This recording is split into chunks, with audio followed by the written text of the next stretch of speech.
ሊዮኔል ሜሲ የዘመናችን ታላቅ የእግር ኳስ አፈ ታሪክ። ሜዳ ላይ የፈጠረው ተአምር ሁሉ ትዝታ ነው። ግን ታላቁ ኮከብ ከእግር ኳስ ሜዳ ውጪ ባጋጠመው ያልተጠበቀ ውጥንቅጥ ትዝ የሚለው አንድ ጉዞ። በቅርብ ጊዜ ሜሲ ህንድ ውስጥ ባደረገው አጭር ቆይታ የተፈጠረው ክስተት ከ20 ደቂቃ በኋላ በአስቸኳይ ስታዲየሙን ለቆ እንዲወጣ አስገድዶታል። ይህ እንዴት ሊሆን ቻለ? የህንድ ደጋፊዎች ያሳዩት ከቁጥጥር ውጪ የሆነ ፍቅር ወደ ምን አይነት ብጥብጥ ተለወጠ? ዛሬ ይህን አሳዛኝ እና አስደንጋጭ ክስተት በሰፊው እንቃኘዋለን። እስከ መጨረሻው አብራችሁን ቆዩ። ሜሲ ህንድ መድረሱ በሀገሪቱ ውስጥ ምን ያህል ትልቅ ስሜት እንደፈጠረ መገመት አያዳግትም። በመቶ ሺዎች የሚቆጠሩት የሜሲ እና የአርጀንቲና ደጋፊዎች ኮከባቸውን ለመቀበል የነበራቸው ጉጉት ከፍ ብሎ ነበር። ስታዲየሙ ከዕለታት አንድ ቀን ሜሲን ለመቀበል በተሰጠው ምሽት ከመጠን በላይ ተጨናነቀ። የዝግጅቱ ዋና ዓላማ ሜሲን ለደጋፊዎች ማቅረብና ለህንድ እግር ኳስ አበረታች መልእክት ማስተላለፍ ነበር። ነገር ግን ከጉጉቱ ብዛት ጋር ያልተመጣጠነ የደህንነት እና የሎጂስቲክስ ዝግጅት መደረጉ ዋጋ አስከፍሏል። ደጋፊዎች ሜሲን ለመንካት ወይም ቢያንስ በቅርብ ለማየት ባላቸው ተስፋ የመግቢያ በሮች እና መከላከያዎችን ለመስበር ሞከሩ። ይህ ፍቅር በፍጥነት ወደ የማይፈለግ ሁከት ተቀየረ። ሊዮኔል ሜሲ የደህንነት ጥበቃ ታጅቦ መድረኩ ላይ እንደደረሰ ስታዲየሙ ውስጥ የነበረው ድባብ ሊታመን በማይችል ፍጥነት ተለወጠ። ከቁጥጥር ውጪ የሆኑ ደጋፊዎች የደህንነት መስመሮችን አልፈው ወደ ኮከቡ መሮጥ ጀመሩ። የደህንነት ሰራተኞቹ ሁኔታውን ለማረጋጋት ከፍተኛ ትግል ቢያደርጉም የህዝቡ ቁጥር እና ስሜት ከቁጥጥራቸው ውጪ ሆነ።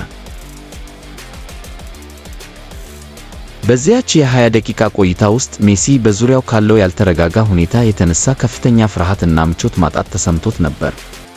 ከአስፈሪው ግፊያ እና መገፋፋት ባሻገር ሁኔታው የደጋፊዎችን አካላዊ ደህንነት አደጋ ላይ የሚጥል ነበር።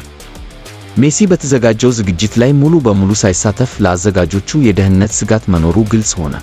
በዚህም ምክንያት የሜሲ የደህንነት ቡድን እና አዘጋጆች በጋራ በመሆን የኮከቡን ሕይወት ቅድሚያ ለመስጠት ሲባል ፕሮግራሙን አቋርጠው ከ20 ደቂቃ ባነሰ ጊዜ ውስጥ ሜሲን ከአደጋ ቀጠናው አውጥተው ስታዲየሙን ለቆ እንዲወጣ ወሰኑ። ይህ አሳዛኝ ክስተት ወዲያውኑ ዓለም አቀፍ ዜና ሆነ። ሜሲ ህንድን በውጥንቅጥ ለቆ መውጣቱ የህንድን የእግር ኳስ አፍቃሪነት ትክክለኛ አገላለጽ ላይ ጥያቄ እንዲነሳ አድርጓል።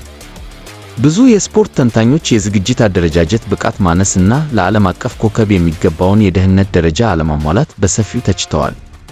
ይህ ክስተት ትልቅ ስም ያላቸው ዝግጅቶች ሲዘጋጁ ምን ያህል ጥብቅ የደህንነት እርምጃዎች እንደሚያስፈልግ ትልቅ ትምህርት ሰጥተዋል። የሜሲ መውጣት በሺዎች የሚቆጠሩት ኮከባቸውን በቅጡ ለማየት ያልቻሉትን ህንድ ደጋፊዎች ከፍተኛ ቅሬታ ውስጥ ጥሏል። ፍቅራቸው ወደ ስህተት ድርጊት መለወጡ በህንድ የእግር ኳስ ታሪክ ውስጥ የማይረሳ ጠባሳ ጥሎ አልፏል። የሊዮኔል ሜሲ ህንድ ጉዞ የታቀደው የእግር ኳስን ፍቅር ለማስፋፋት ነበር። ነገር ግን በአጭር ጊዜ ውስጥ ያልተገደበ አድናቆት ምን ያህል አደገኛ ሊሆን እንደሚችል አሳይቶ አልፏል። እናንተስ ይህን አይነት ከቁጥጥር ውጪ የሆነ የደጋፊ ፍቅር እንዴት ትመለከቱታላችሁ? አስተያየታችሁን ከታች ባለው ኮሜንት ቦታ አስቀምጡልን።